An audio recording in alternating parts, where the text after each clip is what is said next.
Have you ever wondered how someone can survive a car accident, speak to people, walk through a neighborhood, and still disappear without anyone realizing something was terribly wrong? Because this isn't a story about a criminal hiding in the shadows. This is a story about something far more unsettling. A normal man in a normal American town, slowly losing his sense of reality while cameras recorded everything. And the most disturbing part? People saw him. People spoke to him. Help was close, multiple times. But somehow, no one understood what was happening until it was too late. This is the mysterious disappearance of Daniel Dan Davis III. And even after his body was found, the questions never stopped. It's just after midnight in Blue Island, Illinois. The streets are quiet. The kind of quiet that settles over a working-class suburb when the bars close and the last headlights disappear into the dark. Security cameras capture a man walking alone under streetlights, shoulders slightly hunched, movements uncertain, as if he's trying to remember where he's supposed to go. He pauses at a driveway, looks around, then knocks on a stranger's door. The homeowner would later say the man seemed polite, but confused. Lost, even. That man was Daniel Dan Davis III. Within hours, he would vanish, setting off a mystery that would haunt a community, confuse investigators, and leave a family asking one unbearable question. How does someone survive a car crash, walk away, and then simply disappear? Because what happened to Dan Davis wasn't just a missing person case. Even after his body was found months later, the biggest questions were still unanswered.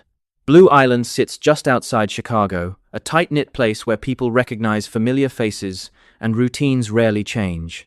For nearly 25 years, one of those familiar faces belonged to Dan Davis. Dan was 59 years old, a husband, a father. A man co-workers described as steady, dependable, and deeply kind.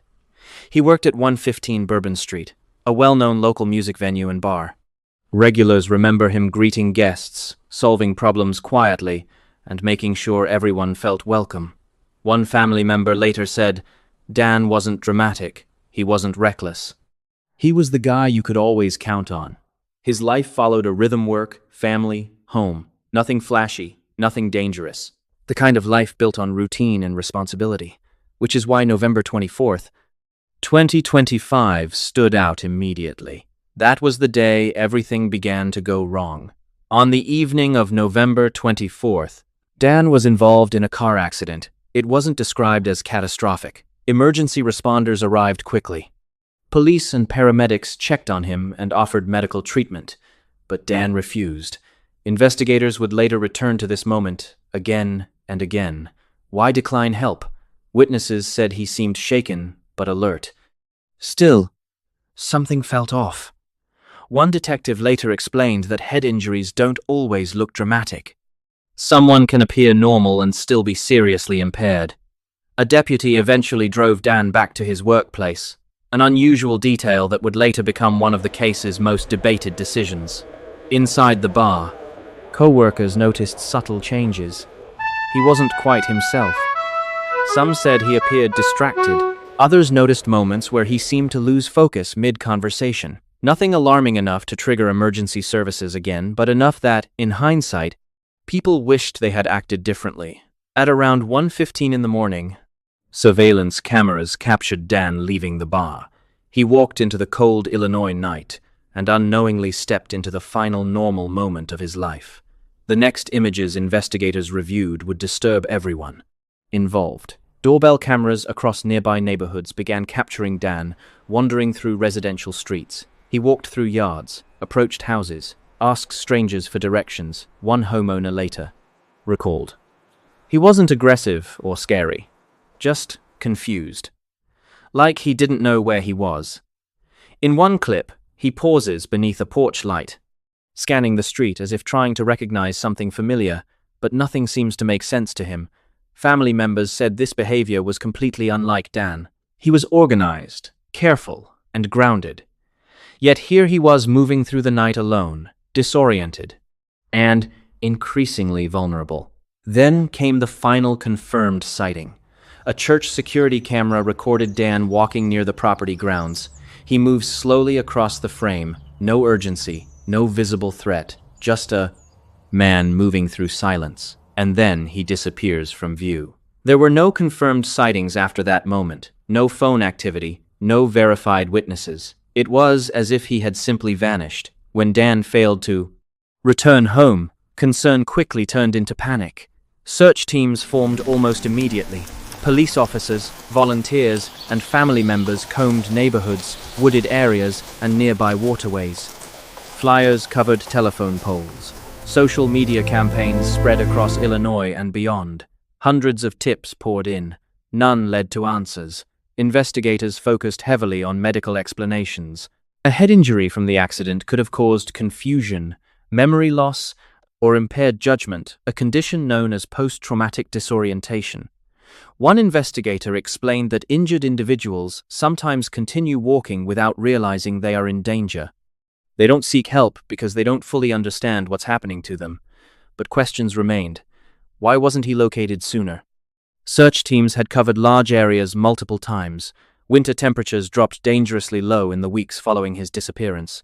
Each passing day deepened the fear shared by investigators and family alike. Hope slowly began to fade.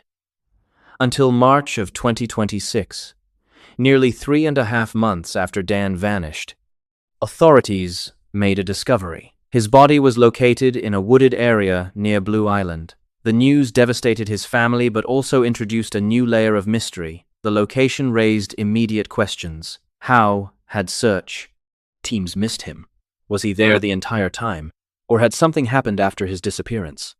Officials began examining possible causes of death, a medical emergency, exposure to cold weather, or complications from injury, but nothing provided a simple explanation. Today, the story of Dan Davis lingers in Blue Island, not as a headline, but as a warning, a reminder of how fragile ordinary moments can be.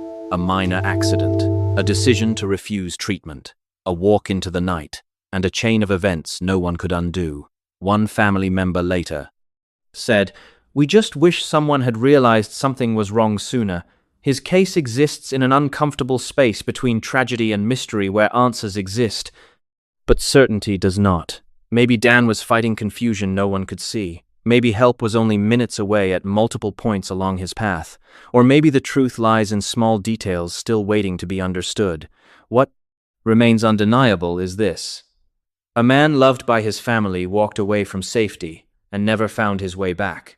And sometimes, the most haunting mysteries aren't crimes committed in darkness, but moments when someone needed help and the world didn't realize it yet. If this story made you think, or if cases like this matter to you, consider subscribing to the channel. We cover real unsolved cases, forgotten mysteries, and true crime stories that deserve attention. Leave a comment below. What do you think happened to Dan Davis? Your perspective might highlight something others missed. And if you want more real American true crime documentaries like this, stay with us for the next story.